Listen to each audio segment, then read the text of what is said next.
My boyfriend keep on bitching. Said it twice, boy it's nice. Come to shine, baby, mixing with my Pokemon. Make that pop, can smell him all the way from home. Peeking through the window, I can see, but I can hear him moan. Make that pop, I've been mad.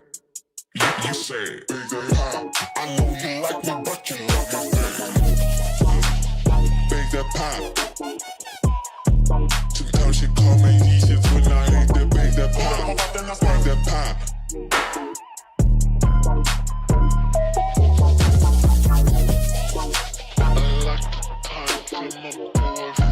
I know you like me, but you love me bad.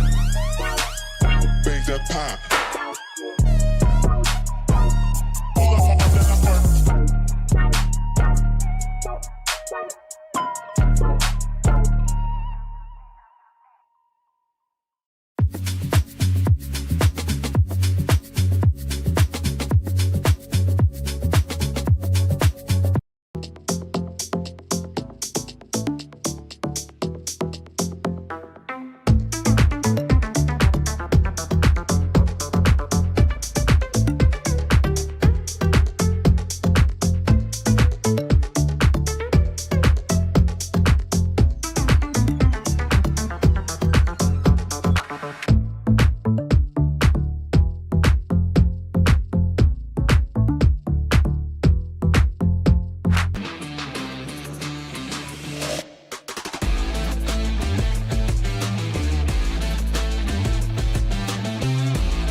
Hello, everybody, and welcome to a brand new episode of CLX Foundry Live. I'm your host, DJ Blue PDX, and joining me live right now from our studio in Wichita, Kansas, it's our lead technical expert, Paul Steffens, and our master builder, Zach Killingsworth. Hello, boys. How are you? Hello. Hi. Oh, I like that new graphic. That actually looks really good. Love it. All right, so obviously the show is all about creating an educational opportunity for you to learn about how to build PCs, or if you just want to watch it because it's so emotionally satisfying, we can do that too. Now, with that being said, we've got a really fun project today because we're making something for our buddy Jason in Cheyenne, Colorado. So, Paul, walk us through some of what we're going to be doing because this is going to be a good one. All right, so Jason has configured a Horus off our website. So starting out with our processor, we've got the AMD Ryzen 9 7900X. To cool that, we've got a CLX Quench 360 AIO in black. This does have the RGB cap as well. For our motherboard, we've got the MSI Mag X670E Tomahawk Wi-Fi. Probably seen that on this show before. It's a good looking board. We'll talk a little bit about it here in a minute. For our memory, we've got 2 sticks of XPG, 16GB DDR5, 5600 speed in black with the RGB heat spreaders. And for our storage, we've got a 2TB Patriot M.2 NVMe drive. For our video card, we've got the RTX 4070 Super from Gigabyte. We've got 8 of our Game DS Aeolus M3 fans. These are the more subtle black fans that have a little bit of RGB on them, but not a lot. And for our power supply, we've got the Game DS 750 Kratos P1 80 Plus Gold power supply. Nice. Sounds like a fun project. Now, while we're putting this together, the one thing we always like to tell everybody is that oftentimes we have people in chat who might not understand a term or maybe have a question about something that we're talking about or a comment. Also that. So please feel free to jump on in there and we'll do it. Marco over the TikTok side, what's up? We got Tadpole in the house. Dawson's here.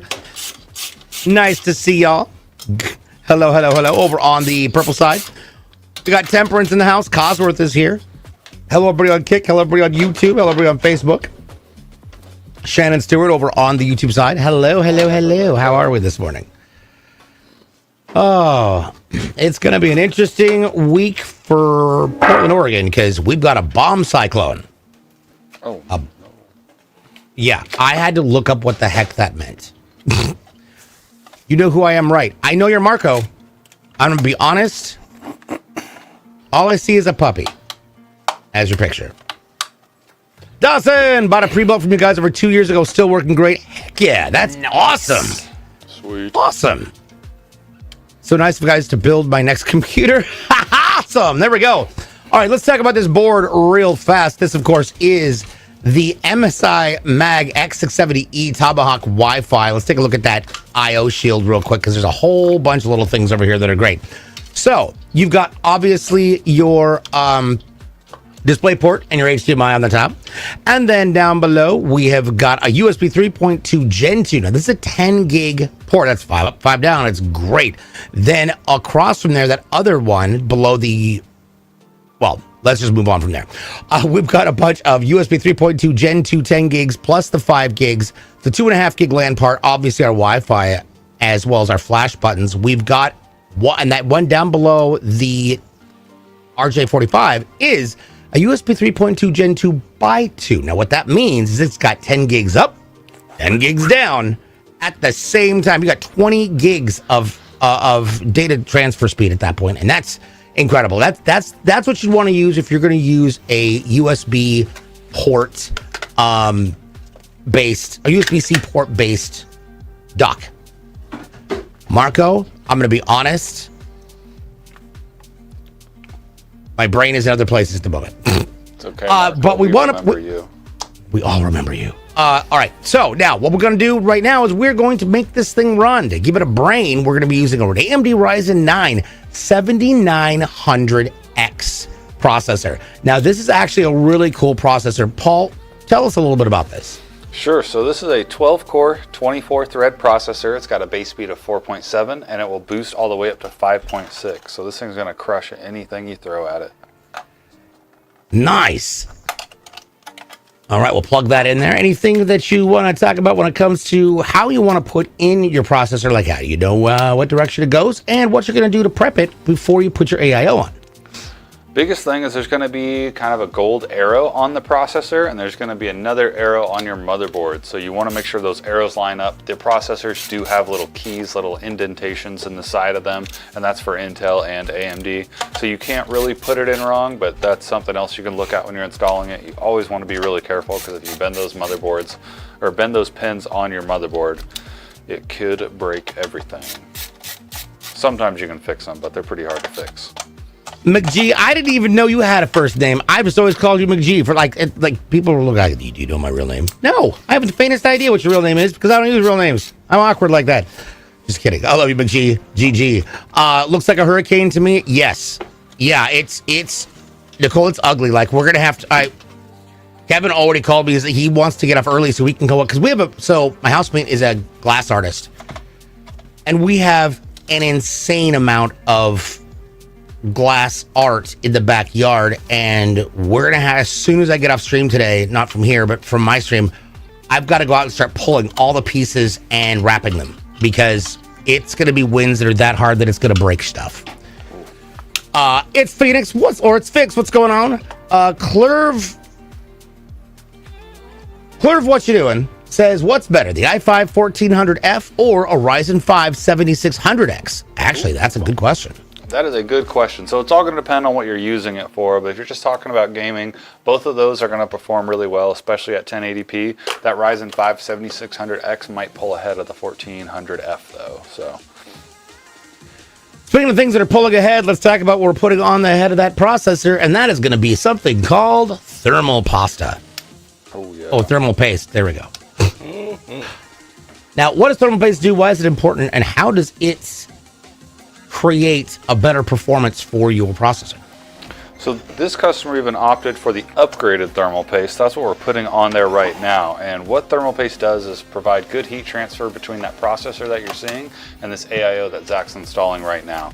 So a better thermal paste is going to transfer heat better, which will relate to lower CPU temperatures. So upgrading your thermal paste is always a great option, especially when you're overclocking. But even if you're not overclocking, having a better thermal paste is going to allow the processor to stay at its boost clocks for longer.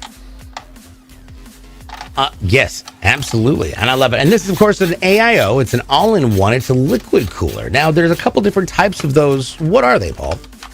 These AIOs, like you said, are all-in-one liquid cooler. So you've got a couple ways to liquid cool your computer. You can do the way we're doing right now. This is definitely the easiest way to liquid cool your PC, or you can do an open loop build, which we also offer those as well. And that's where we'll custom bend tubes. You'll have all sorts of cool components in there, pump. The radiators look really nice. Some cases have a distro plate, a whole bunch of different customizations options there. Those do take quite a long time to build. We sometimes can take a whole day just to build one, but they do come out looking really nice. Now, we do have so first of all, we'll give a hello and a shout out to Rick Herb down on the Facebook side. Hello, my friend. What's going on? And back over on the purples, how much is the better version of thermal paste? I forget what it is on our website to upgrade for us. It's probably around like $10, maybe 10 to 15 bucks. I'd have to look. So it's a pretty inexpensive upgrade to your PC that will provide lower temperatures. So it's a good option to do if you can, but if you need to save the room in your budget, the standard thermal paste that we use performs fine. Nice. Now, okay, just to expand on that, how much of an effect does upgrading your thermal paste have on your system?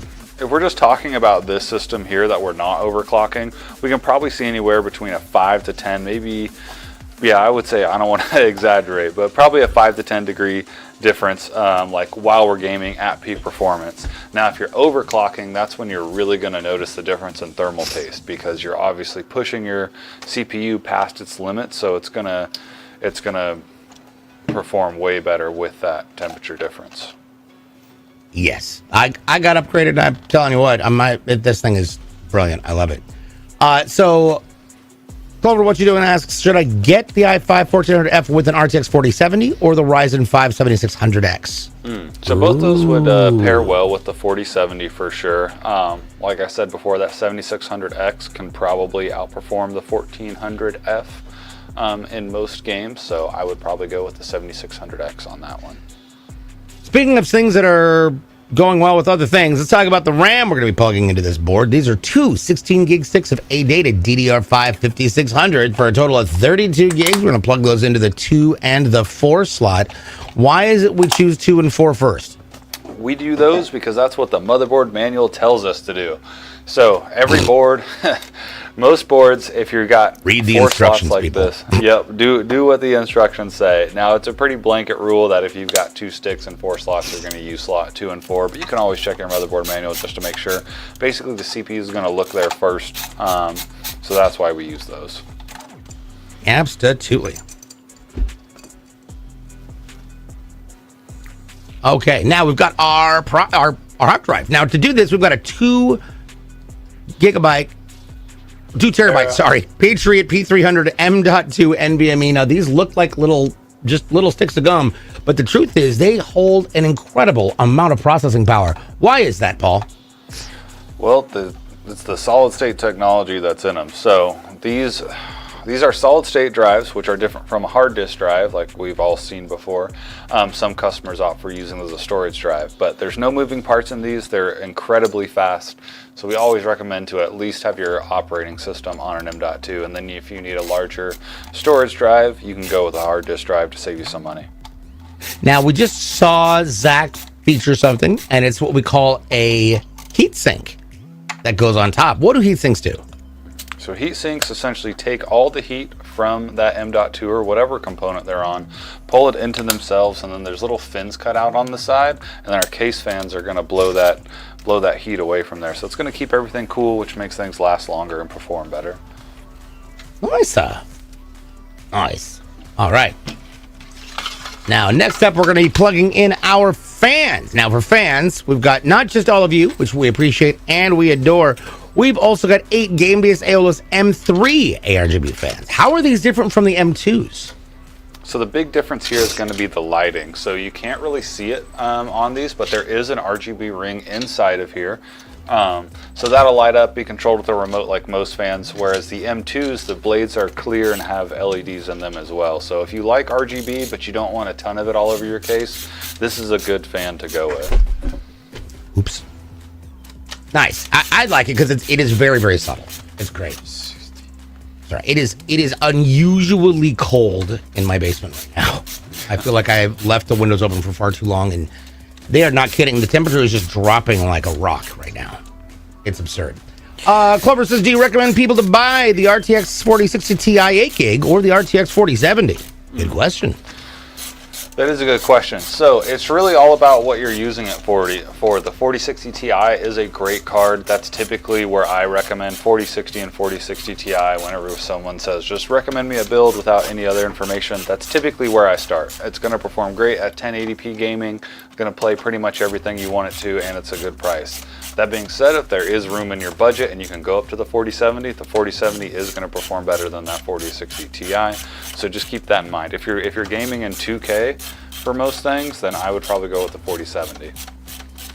There you go. Okay, now we've got these on there. Now, one of the cool things about an AIO is because you can actually, when it comes to this radiator, you can actually put these on different ways. What's the preferred manner and what are the options? So with these radiators, there's threaded holes on both sides. So obviously these ones that Zach put the screws in, but then on this back side, you can see we've got threaded holes as well. So we want to set our fans up in a way that they're pushing air through the radiator, hence the push method. And then there's also the pull method, whereas if we had them on the other side and we were pulling air through, that would be that way. So pushing air through is always going to be better than pulling, but if your case is a little different and you have to have your fans in a way where they're pulling air through, it'll perform fine. It's just not going to cool quite as good as if you were pushing it.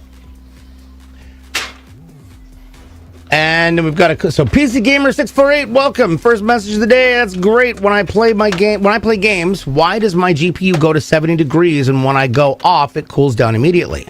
Good question. And he uses a 4060 Ti Dual 8 OC.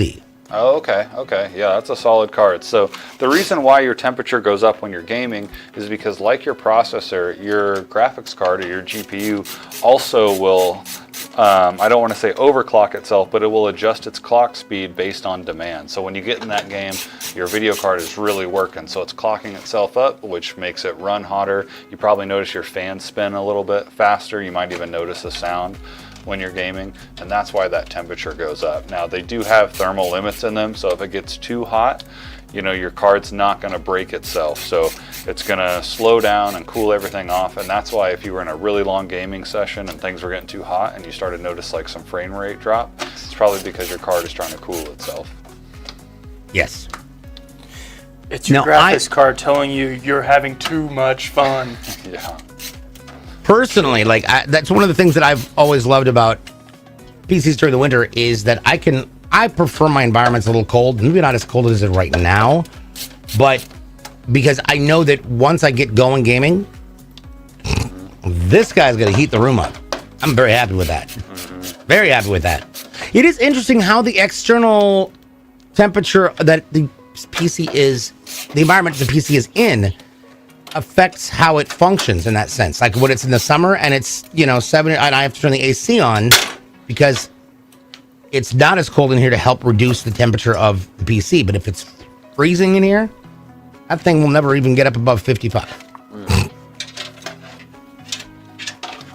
How do I fix it through the game settings or GTA? And it's GTA. I run fine, but every other game has issues. I'm going to ask a couple questions here, if that's okay. Before you answer, do it. What are the resolutions that you're playing at, and do you know what resolution the games that you are playing is optimized for? Because that will have a distinct impact on how it performs. Paul? And so I wouldn't think that anything's wrong there, honestly. Okay, so you're playing at 2K. So I wouldn't necessarily think that anything's wrong. 70 degrees is not too hot for that video card. It is getting up there, but cards get hot now. Cards and processors both do. So I wouldn't really consider it a problem that's going on. That being said, if it's not doing it in GTA, I would almost expect it to run hotter in GTA. I don't know what else you're playing, but that's kind of surprising. So even if you got another game that maybe doesn't seem as demanding as GTA, if your GTA is set to be playing in 1080, even though you have a 2K monitor, that could explain it. If the other game's playing in 2K, or maybe you've got some other settings turned way up in those other games that's making the demand higher. But it doesn't sound like anything's wrong to me. It might just be a couple settings that need tweaked. Real quick, we got Evan Wiley on the TikTok side. Says, I had a friend who had a laptop that would run 90C all the time. What could be the cause for that? And I've told him that it isn't good, but bro doesn't listen. Yeah, so laptops do get hot. Obviously, they're a smaller box, so it's a lot harder to cool those things. That's why most fans and laptops are actually blowers. And those heat sinks can get clogged up pretty easily with dust. So 90C is hot. That's kind of hitting the limit where I'm like, okay, you might have a problem, but you know, we've seen stuff run at 90 degrees and it's kind of normal, so. Yes. But I would definitely check.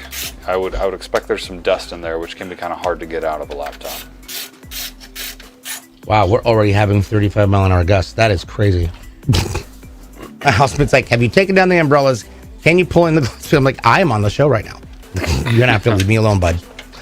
All right, now we've got this beautiful case. This, of course, is an NV5 case. This NV5 case comes with some really unique features, and I would love to, especially including the power shroud and the way it lights up. Paul, can you walk us through some of the incredible features of this case? Sure. So like you said, this is the NV5. This is obviously the black version. This does come in white if you prefer that.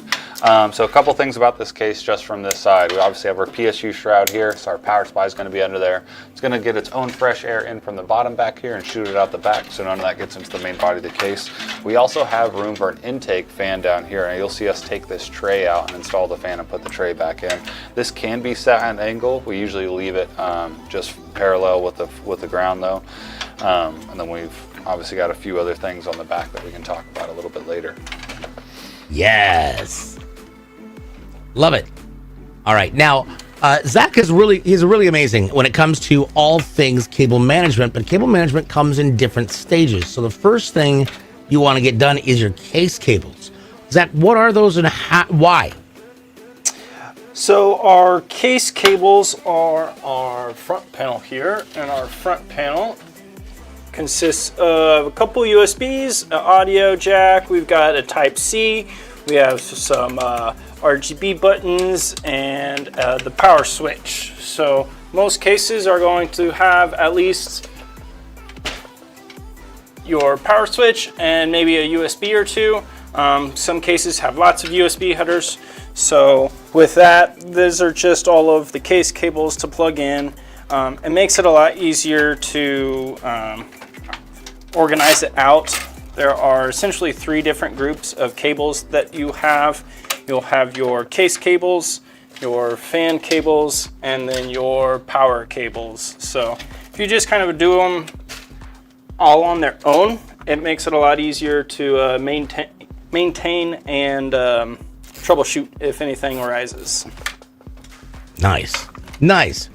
Down over on the Facebook side, Nolan Blake Howard is in the house. Hello, says love seeing y'all every Tuesday and Thursday. We appreciate you being here, my dude. Somebody is liking doggies. Doggies to the moon. Oh wait, Doge. Got it. There we go. Hey, I got a whole bunch of Doge I'm sitting on. We were glad to see it go up. I've been holding Doge for like 3 or 4 years. Really? Mm-hmm. Interesting. Yeah, I got in at like 12 cents. So we're looking good now. Oh my God. Out, but we're taking that thing to the moon. It's going to hit $100. No, I don't think that's going to happen. But it might hit $1, so that would be cool. Right? That's an incredible, I would say, return. Yeah. Yes, definitely. PC Gamer mentions that I am currently on GTA and I'm at 47 degrees. Honestly, that's fine. Yeah, that's great. Fine. Yeah. I called Paul. Mm-hmm. I called Paul because my system hit 65. I was like, oh my God, what does this mean? He's like, nothing. It means that it's warm. What? Yeah, it's working good. Why are you panicking? Envy has a good, interesting question. Envy says, why wear gloves but no hairnet? I've got some tattoos on my fingers that I can't show people. You know, some Equitas and Veritas. Mm. We're not making burgers here. It's okay. That's a food thing. TX Churro, I travel a lot. Is it possible to build a PC inside a Pelican case? Ooh. Oh, anything's possible. You definitely could do that. You just have to drill out some holes, get some threaded stuff in there, and you can make it happen for sure. And you can do an audio travel case. You can also do games, which are no longer in business, but they had these incredible 2K travel elements. And so instead of where the Xbox or PlayStation would go, I've seen multiple people build out their PC custom with all the PC components in there, and then it's just a full. It's like a giant suitcase or briefcase. It's like a giant briefcase is basically what it is. That is super cool. Oh, I want to get to Clover real quick before we get past yes. it. Yes. So the PSU that I would pair with a 4070 Super, I would go bare minimum 750 watt, but if it was me, I'd buy an 850 watt or higher for that. And you can ask as many questions as you want. No, you're good, DJ. Oh, yeah. 850.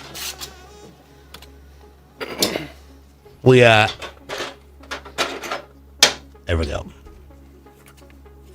Paul, is there a way to solve that equation? Yeah, or do you just plug stuff in and hope that works, and then when it doesn't, you just upgrade to a bigger? That's what I got all this knowledge, so I just know. No, there's a great tool you can use to figure out what power supply you need for your build. It's called a PSU calculator. If you just put that in Google, you'll get 100 different versions of it. But essentially, it lets you put in all your components, so processor, video card, memory, how many M.2s, hard drives, SSDs, all that good stuff, and then it'll spit out a wattage for you. So that's a really great way to figure out. I would always go a little bit higher than what it tells you, just because the extra headroom's nice, especially if you want to upgrade later on. But that's a really great way to figure out what you need. Firecracker says, when are we going to get another giveaway? I love the specials. Listen, just stay tuned and keep in it, and we'll let you know when we have one coming. Who knows? We may have one on the way. You never know. Cosworth asks, have you guys seen the new beige case that Silverstone have come up with? It's pure 90s beige. Everything you just said saddens me. I have not. I also want to go back to power supplies. When looking at power supplies, a lot of newer models are going to maybe come with the 12-volt high-power cable. That allows you to not have to use the dongle. So if you are going to be purchasing a power supply and building it yourself, that might be an avenue to look in. If you are going with one of those type of a cards. So. Yeah.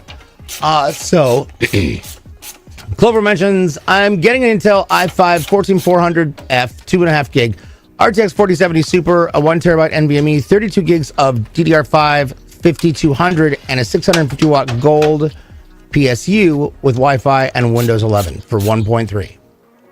Yeah, that's a solid rig. You're going to be able to play that is pretty much everything you want to with that. Hello, Sean. How are you doing? What? Hello. It's Sean in the house. Let's go. Hello. Early turkey day. There we go. Cooler.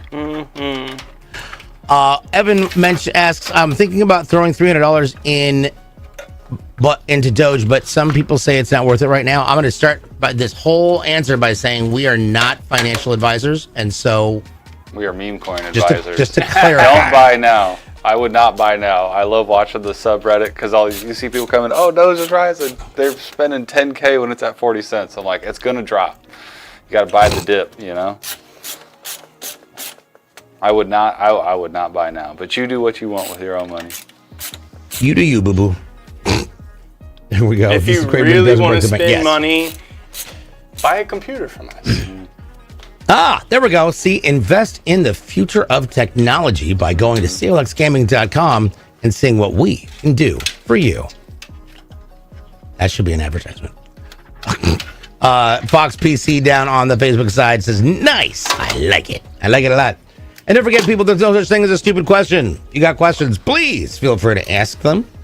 Always keep in mind, at some point, some intern during a pitch meeting said, well, I mean, we could do what if we did a movie about sharks in a tornado? And Sharknado is a $5 billion franchise. Isn't it that going on outside your house right now? Yeah, basically. I'm going to be getting sharks here in just a few. Temperance is like, can I just buy shares? My gosh, Doge is at 41 cents right now. I had to check. Why? Ooh, good question, Clover. So Clover asks, does the GPU brand matter performance-wise? Interesting. That is a good question. So most brands are all going to perform very similar. Now you'll see a lot of OC, a little OC2, all this stuff. That just means they're overclocked from the Founders model, so it's just going to be a little bit faster. So I would say generally no, the GPU brand doesn't matter performance-wise. Now there are some weird brands that I've never heard of that are like floating around out there. I wouldn't buy one of those. Go with one that's well known: Gigabyte, MSI, PNY, Zotac, Asus. Find a king. There's a whole bunch of them out there that are really solid.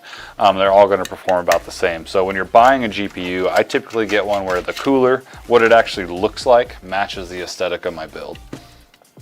So you just get ROG Strix cards. ROG Strix cards, yeah. I love me some ROG Strix cards. They're nice. Yeah, Evan mentioned that I should have just bought the dip, but I wasn't really into crypto then. If it goes down to like 25 cents, I might buy again then, but we were chilling at like 4 cents for a long time, so I don't know. RJ Hines on the Facebook side has a great question, and I'm going to let Paul tackle this. What's the best processor to date? That is a great question. Probably the AMD Phenom 2 965 Black Edition. Yeah! What I put in my first computer. Me too. I think it was 4 cores, maybe. Yeah, man. It's Great. So good. No, there's a ton of good processors out right now. AMD and Intel are both killing it. There's obviously been issues on both sides, but what we've seen here, we build a ton of both brands. Everything is really solid right now. So it's really look at the games that you're going to play and just look up reviews and all that stuff. You know, AMD, Ryzen 9, Intel, Ultra 9, those are the top of the line. They're going to crush everything you throw at them. So you can't really go wrong here. Yeah. I personally game on Intel. I know Zach, I believe you do AMD. So, you know, we're kind of a I game on Intel as well. I game on Intel, but I produce and stream on AMD. I've got one of each. You're like a mullet. A little bit of this, a little bit of that. In the front, business in the back. I gotta echo what Sean mentioned. He says, pour one out for EVGA cards, Kingpin, Classified, etc. Sniff. And the EVGA cards, I think, were the greatest cards out there because they were so solid. So solid. I love all their products, but Joy mentions the Phenom 2 was 4 cores and 4 threads, and I still have mine. Yeah, baby. Nice. Yeah. Me too. That was my first build. I think it was a 965 Black Edition, so I think it had a slightly higher clock speed, and I had an NVIDIA GTX 560. So. Oh, God, yeah. RJ Hines back over on the Facebook down on the blue side says, so I'm needing a stream PC and a gaming PC. Would you recommend 2 different PCs, or would you guys have a strong enough build to do them both? Okay. I'll give my opinion once Paul does the marketing. Well, yeah, so go for it. 2 PCs is typically a better way to do that. That being said, we definitely sell machines that can handle both. DJ, I'll let you take it away from there. All right, so we are we doing the Hawthorne? Yeah. No. Not anymore. No. Okay. Okay, so when it comes to PC and streaming, PC gaming and streaming, here's the big key to remember. I've been doing this for like 10 years, and I'm a dual PC guy, and that's how it rolls. It doesn't take a lot to stream. I'm running an AMD Ryzen 5 3600X with 16 gigs of high-end DDR3 or low-end DDR4 RAM. I've got a hybrid hard drive for my operating system. I've got an AverMedia Live 2.1 card, and then a GTX 1070. That's it. And I can stream in full 1080p at 60 FPS without an issue. But DJ, you are streaming a computer game, right? Yeah. So that's for the SPS was for PC for PC gaming. Now here's why I like it separately. If I'm in a game, and you know what it's like when you're in a game, when you're in a video game, and if you have to tab out of the game, multiple things can go wrong. You can tab out and suddenly the game either freezes, crashes, or kicks you out of the match if you're in multiplayer. And then you've got to be able to get control of your mouse and change all the production elements. Even if you have multiple monitors, you're still going to have to tab out of the game to get to the other monitors. I know that sounds pretty prima donna-ish. But I have 2 keyboards, 2 mice, and I can run while gaming. I can run my production on this monitor because I have 4 monitors: production, game. Down here is my outgoing monitor, so I can monitor what the stream sees, and then I've got my chat monitor here. It runs so much easier with 2 different PCs because you don't have to worry about screwing up your game while setting or changing the settings to your streaming PC. It's a lot of for me, that's what works. But everybody's different. I started out streaming and gaming on the same PC, and that's why I went to a dual PC. But if you've got the money to do it, go for it. If not, start with one. But just make sure you've got enough overhead on the processing power to be able to handle not just the stream, but the game. But wow, what if that I'm was playing off of a console. Buy a computer. Well, then, which console? Well, I'm kidding. That was a joke. Because we always talk about streaming and needing 1 or 2 computers. If you are streaming from an Xbox or a PlayStation, you just need one. Can you still do that? I don't know. That's what capture cards are for, man. Right? Oh, I mean, you said stream directly from the console because we used to be able to do that on Mixer and on Twitch from the Xbox and I believe from the PlayStation, but now it's. I don't know if anybody does that anymore. But what's up, Broken? How you doing? I will say that, yeah, capture cards are absolutely imperative if you are streaming from a PC and you're going to be grabbing a capture card. Get something that is either an inline, so your monitor motherboard, or get a really good USB-C. And you know what we carry here? We carry Elgato's. 4K 60. We got to get to our Kansas homie. Yep. What up? Hello. We got a couple different questions. So let's start with, first of all, Paul, walk us through what this PSU is. All right, so this is a non-modular power supply, 750 watt, 80 plus gold, Kratos from GameDia. So it's got a nice RGB fan in it. Non-modular, so all the cables are soldered in. So I'm trying to straighten those out as best as I can for Zach. I'm sure he'll have to untangle these and move them around a little bit, but they can kind of be a mess when you get out of the box. So a little bit of work before you put it in the case goes a long way. I'm going to start from the red side over. So we've got Buentali. Buentali, welcome to the show. Says, I guess I'll ask, is there any benefit to using your gaming build to mine crypto, or is the cost not worth it? As far as I know right now, the cost isn't worth it. If the coins go up, it might be, but if you're mining most coins, you're putting a lot of stress on your video card. So, and obviously it's going to take power to run that as well, so your energy bill is going to go up a little bit. I don't think most coins are like economical for that right now, unless you have like a rig specifically for it. But you can be the one that determines that. Jumping over to the TikTok side, and I'll get to Twitch in just a second. Broken mentions, I have an old i7 6700K. That processor was actually kind of baller. And an old 1066 gig with 16 gigs of RAM trying to stream and record VR. Are you playing the VR from that same PC? Because that would be my first question. And then Broken asks, what should I upgrade to that would be the cheapest route without winning a giveaway? I see what you did there. Paul? I don't know what you currently have, but video card is usually the best place to start as far as bang for your buck dollar-wise on improving your PC. You got like 4 gigs or 8 gigs of RAM, which sounds ancient now. I'd upgrade that to at least 16, but yeah, I typically start with your video card. Jay Goody asks a couple good questions. Let's start at the very beginning of their chat here. Is the 7900X good price to performance? Is that a good ratio? It's okay, so it's at the top of the line as far as the AMD line of processors go. So in the mid tier of both brands is typically where you're gonna get the most bang for your buck as far as like frame rate per dollar spent. And as you go up, there's some diminishing returns. So the same dollar that got you the frame rate on, like say a Ryzen 5 is not going to be the same dollar at the Ryzen 9. Now that being said, obviously the Ryzen 9 is going to perform better than everything else below it. So I feel like that's the best description I can give. And Jay Goody said, it just looks like they cost about $1,200 where I live. Dang, that sucks. But you know what? All in good time, my friend. All in good time.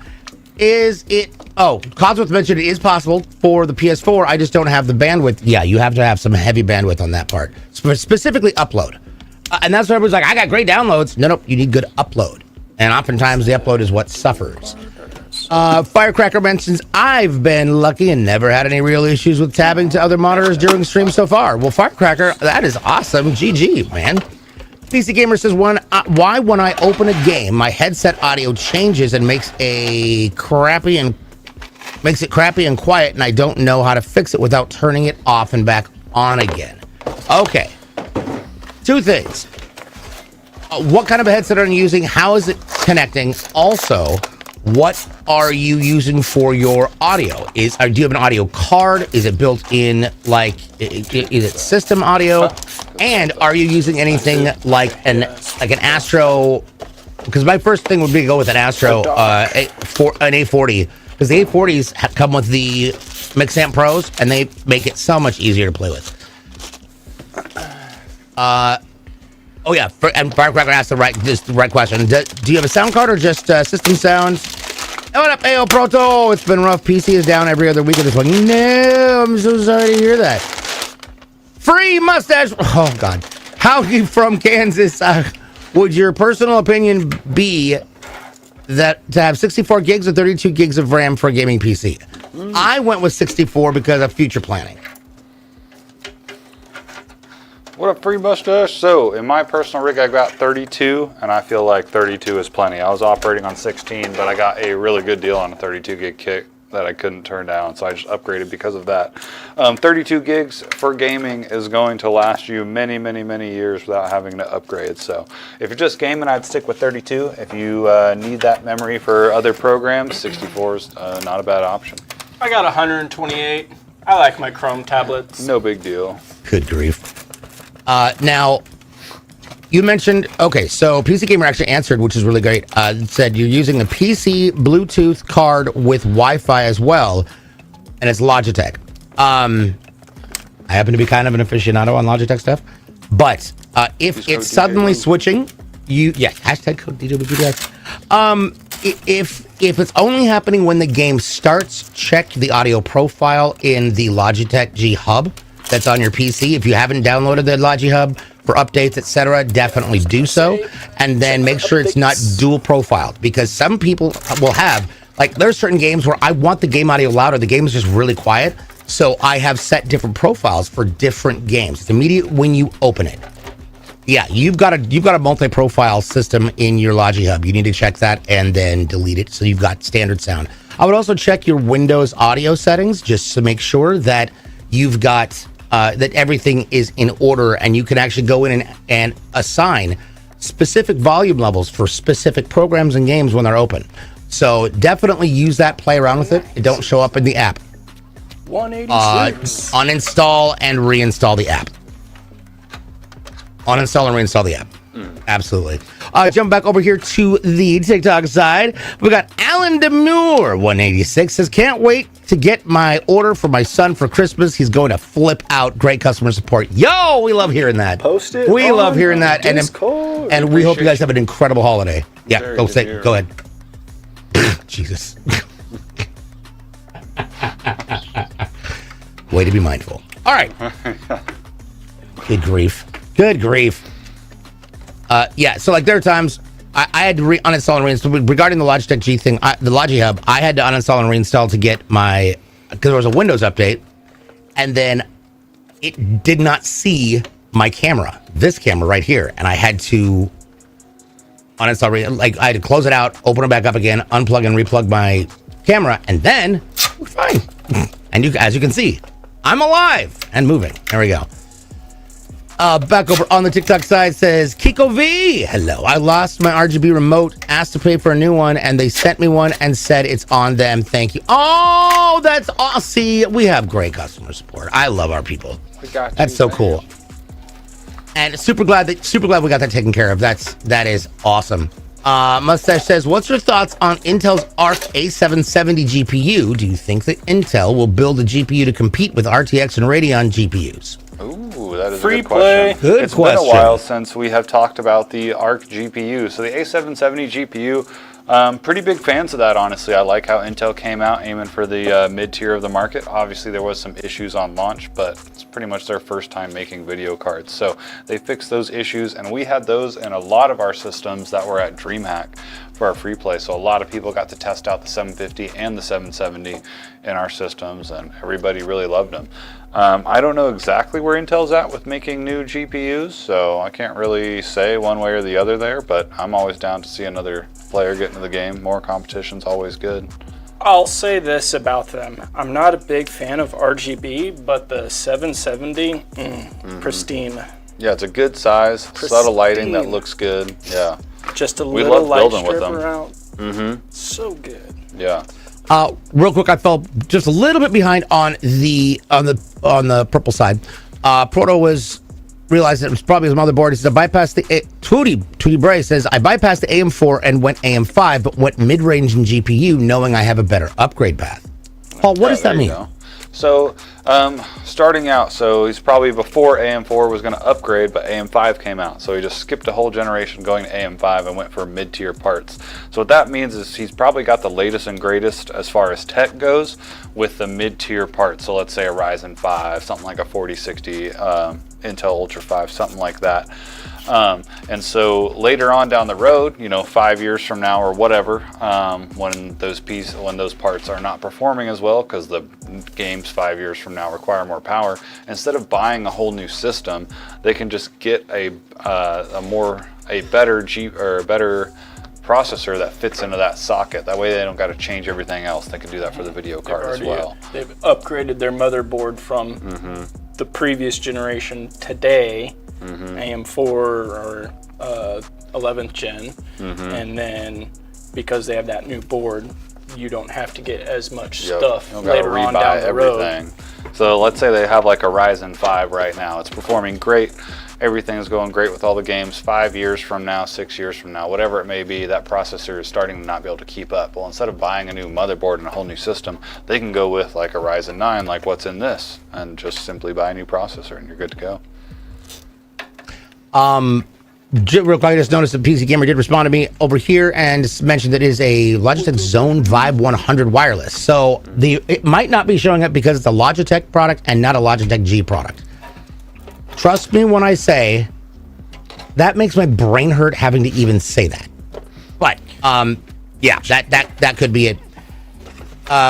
Proto mentions, but you guys are hooking me up with a new PC, so let's pray this one works. I guarantee it's going to work because we have incredible customer service. And when you buy a PC from CLX, you get an entire year's warranty or up to 3 years, depending on which package you get, for parts. And then we give free labor and technical support for the life of the product. So, yeah, that's a good thing. Yeah, it doesn't show up in the app. That's probably why they're PC Gamer. Good evening, Dimensional Shadow. How you doing? Coming down here to Mustache, who mentions that I've heard that Intel Arcs are power hungry compared to Radeon and RTX. Is there much truth to that in your experience? Interesting. So I haven't seen anything like alarming or concerning as far as power consumption goes with those cards. That being said, they might be a little more power hungry than the RTX and Radeon GPUs, but it's nothing that I've seen that I would be concerned with. So.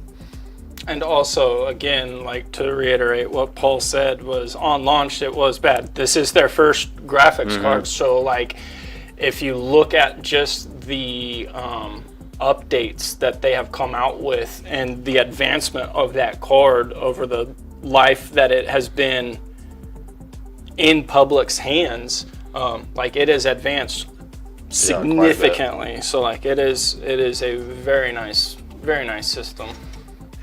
Nice. So now what we've got in our hands right here is our graphics card. This, of course, is going to be an NVIDIA GeForce RTX 4070 Super 12 gig. Walk me through how this feels and what are some of the features. Yes, this is a pretty light card. We do have a 2-slot. It does blow off a little bit beyond that. And we are in our 3-fan, triple fan layout. It is pretty light. If we get over to where we can hold our case cable or our anti-sag bracket, I'll throw that in here, but it's pretty light. Where are we? Jump back over to TikTok side. It's we got Joni Hernandez who says, to upgrade the motherboard on a PC, do you need to install everything you had from the beginning? Good question.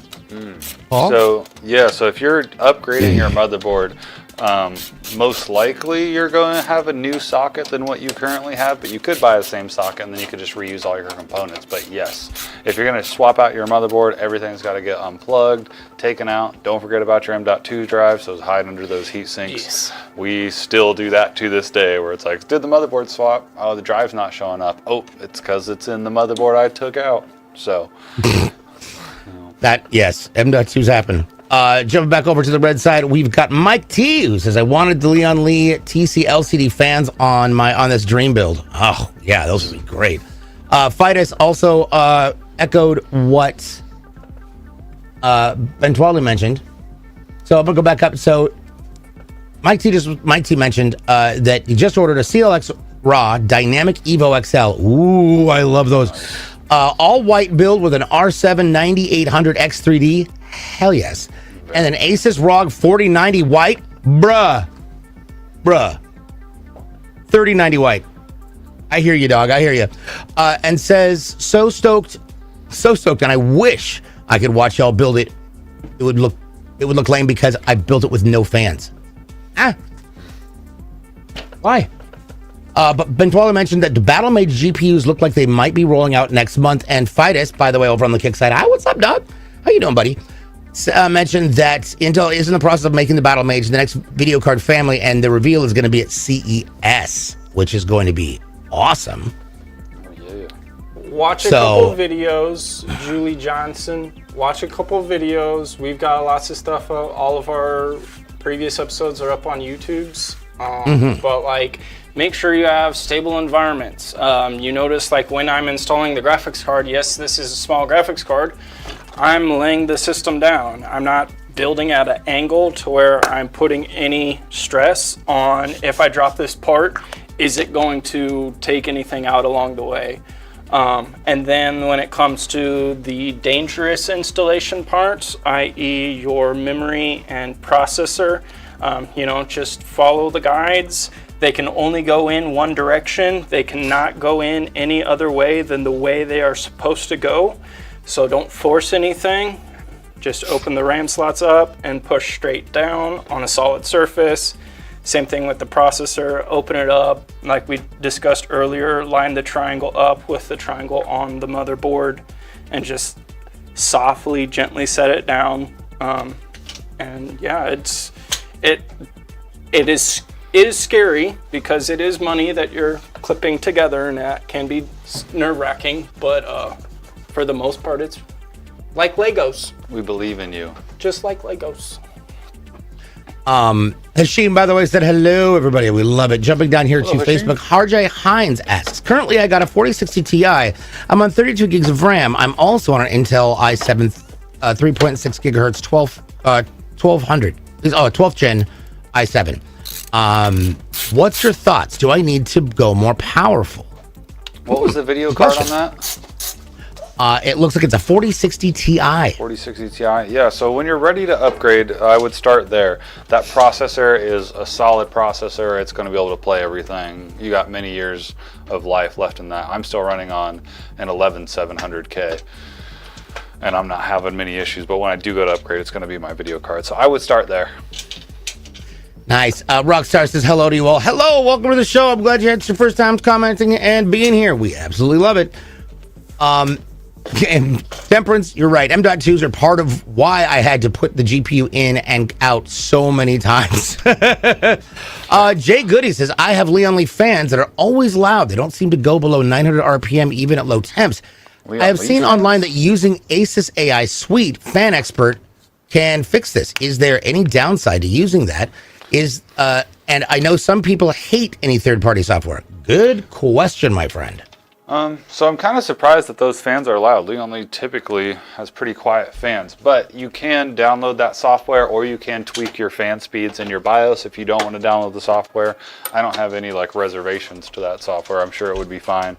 But what it's going to do is it's going to just lower the RPM of the fan, so they spin lower, which will make them quieter.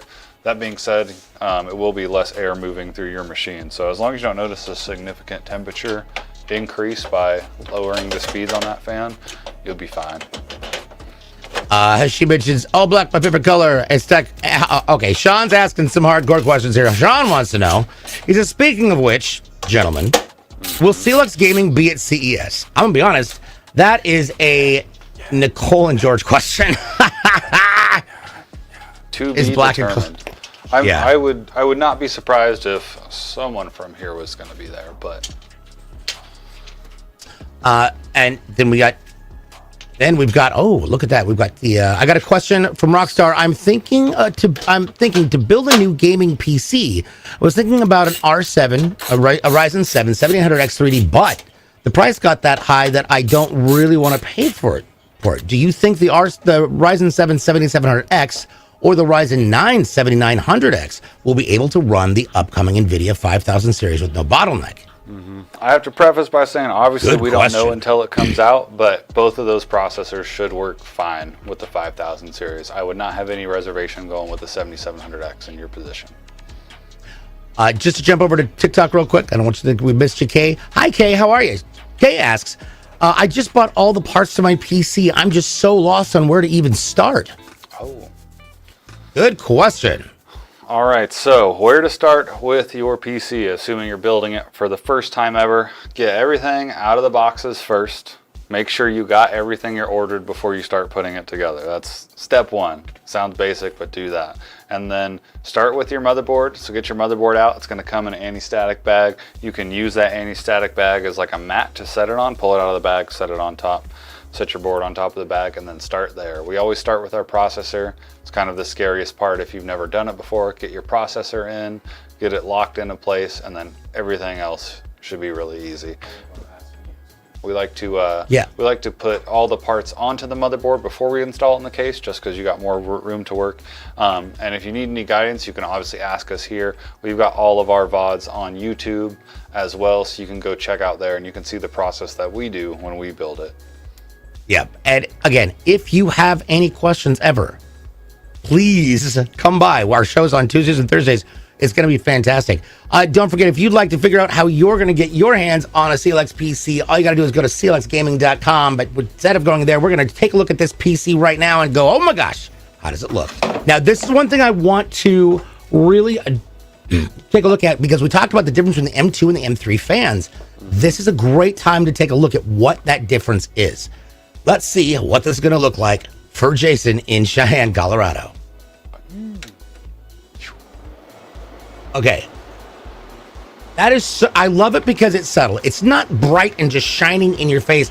I also want to say, I love that LED strip on the housing for the power supply unit. It just looks great. Case has some really good lighting here. So if you're a fan of RGB, but not a lot, these are the fans for you. Now you can see, I'm going to tilt this so you can see our radiator. What it'll look like in there with our fans at the top. But yeah, Jacob Hutchins is down on Facebook. Hello. This is great. This looks awesome. Do you want to go through? We're going to go through it one more time. All the elements that are inside of this device. This, of course, is a. There we go. Got to pull up my list here.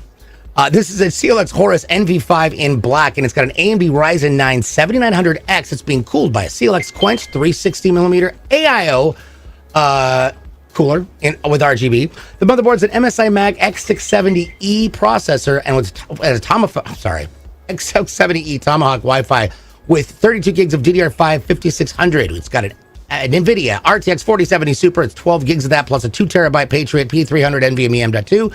8 GameDS Aeolus M3 fans, as we just talked about. Plus, it's all being powered by a GameDS Kratos 750 watt P180 plus gold power supply unit. I'm getting weather alerts. That's crazy. All right, so it is on its way. It is on its way. Now, we are back to our normal. Hold on. Do you have how to install power supply? Because I would definitely say check out our previous VODs, and I'll tell you how to find that. I'm gonna blow this phone up. I swear to God. Also, you can chat with Zach afterwards as well with any of Yes, your questions. that's what I was about to say. So today we bring back the after show in just a few. We're going to take a quick break. When we come back, you're going to get to hang out with Zach all afternoon while he builds more PCs and answers your questions in a much more intelligent and informed manner than I can. So don't forget, this show happens every Tuesday and Thursday starting at 11 a.m. Pacific. That is 2 Eastern, and we are on all of our platforms. You can find us on our social media to keep up with all the latest and greatest of things that are happening with CLX Gaming by going to YouTube, TikTok, Twitter, Instagram, and Threads. It's all CLX Gaming.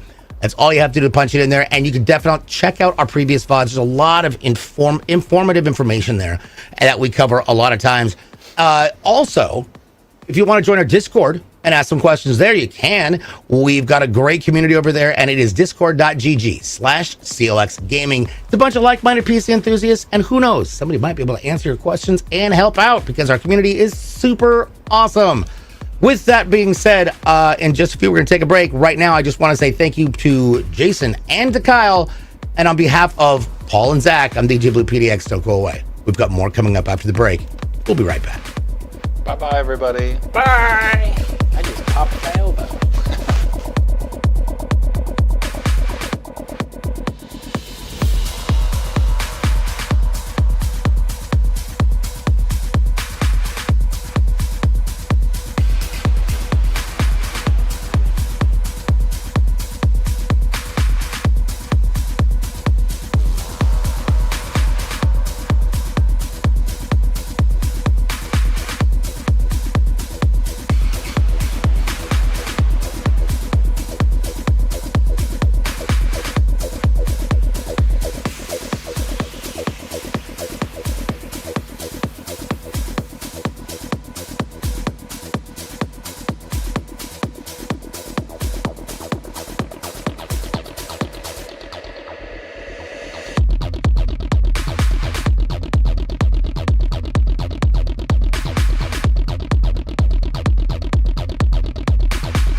Looking for it.